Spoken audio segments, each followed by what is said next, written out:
1, I'm Shannon Slatton. Here's a look at a few stories making news today. I'm at Crestview Elementary in Brooklyn Park, where staff from the Freedom School summer program are off the job. They're accusing the Osseo School District of not doing enough to protect them from the coronavirus. If we don't get it, shut it down. This was a scene Wednesday afternoon as Freedom School's program staff members gathered outside the Osseo School District to air their grievances. We reached out saying, listen, this is not safe for our community.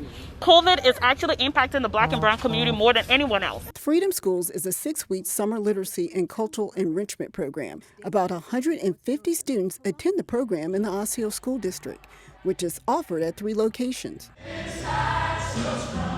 There was a lack of direction. Brittany Robinson is the Freedom Schools site coordinator at Crestview.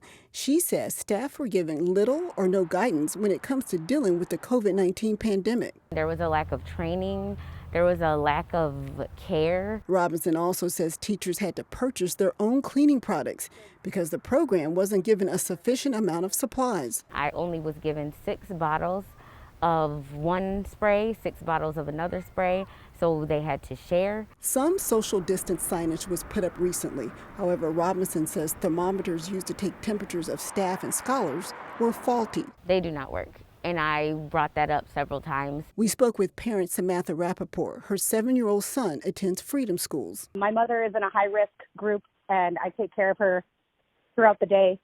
So the prospect of him contracting something and bringing it home to somebody who's incredibly vulnerable, it makes me very uncomfortable. The Osseo School District sent us this statement saying, in part, we want to provide the best experience possible for our Freedom School scholars. Now, the Freedom School program is closed Thursday and Friday at this location, while the Osseo School District looks over the allegations. Both sides plan to meet on Monday. In Brooklyn Park, SONYA GOINS, CCX News.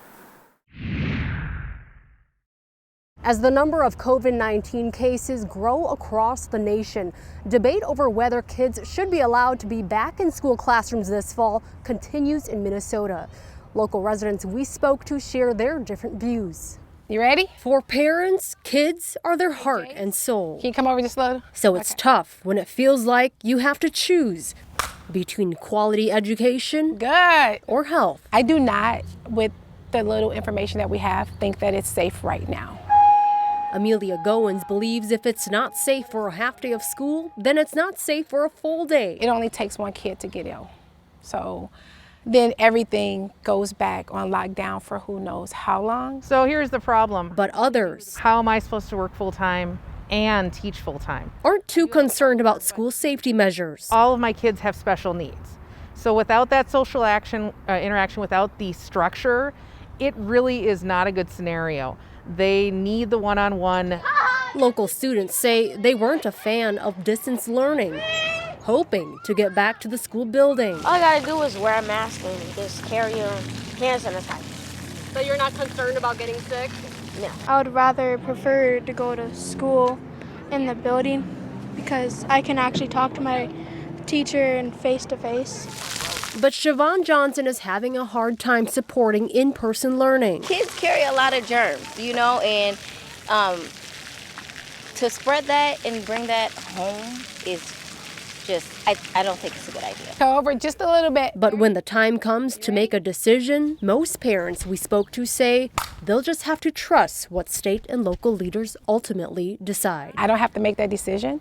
Whatever decision the governor or they make at the local level, I 100% support it. Governor Tim Walz is expected to release plans for this upcoming school year by the end of this month.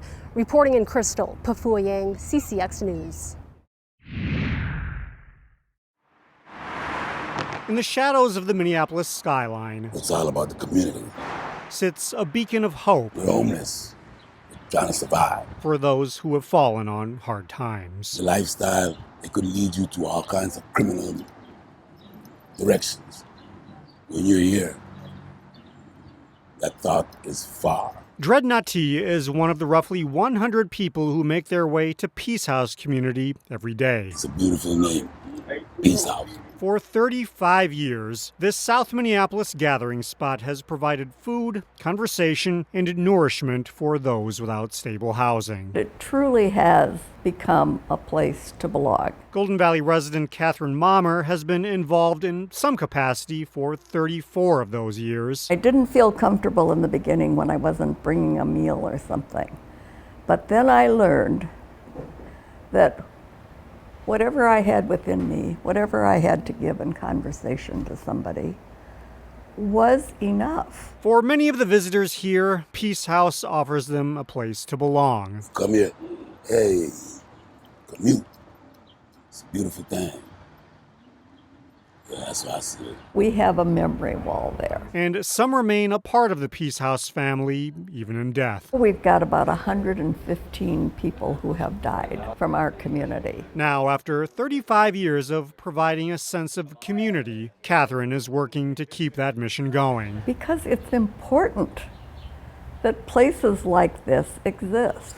Peace House functions primarily through donations, and Catherine is playing a key role in fundraising efforts. People have really responded. In her mind, it's important for people to help change the world in whatever way they can. And maybe that's just by bringing ourselves to a place that's not like our suburbs of Golden Valley, where everything is comfortable, where I can stay in my comfortable house.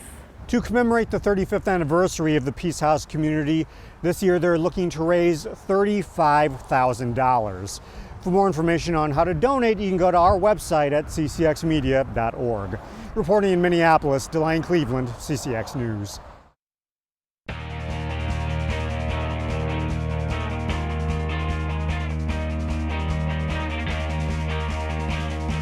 Plymouth native and WAYZATA High School graduate Drew Donlin is a member of the U.S. national team in handball. Jason Malillo has his story.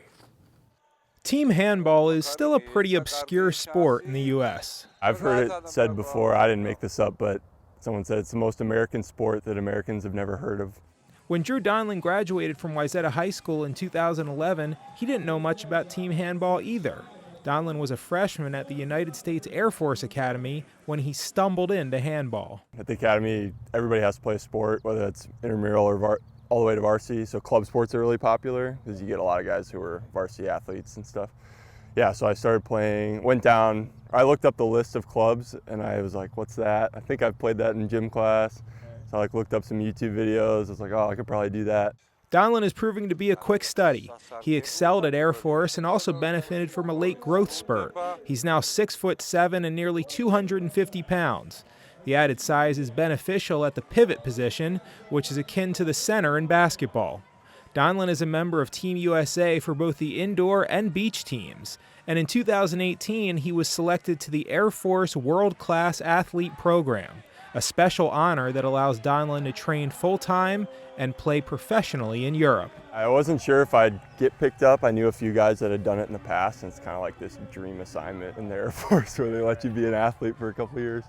So yeah, when it happened, it was awesome, and I had a lot of support from my commanders in my first job who kind of vouched for me and wrote recommendations and things like that. So it was kind of a team effort. Donlin was a three-sport guy in high school, though never an impact player.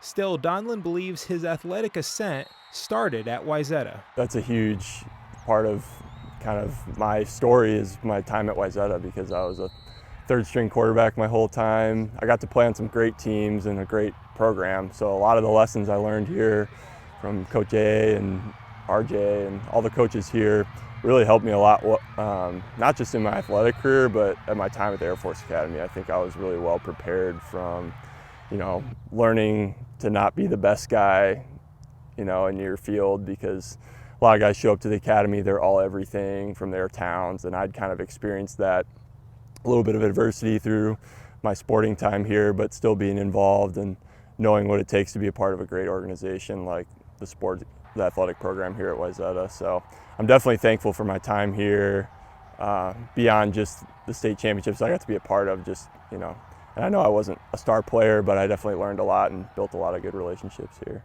USA didn't qualify for the 2021 Olympics in team handball, but Donlin is optimistic as he looks ahead to the 2024 games. We're on the right track.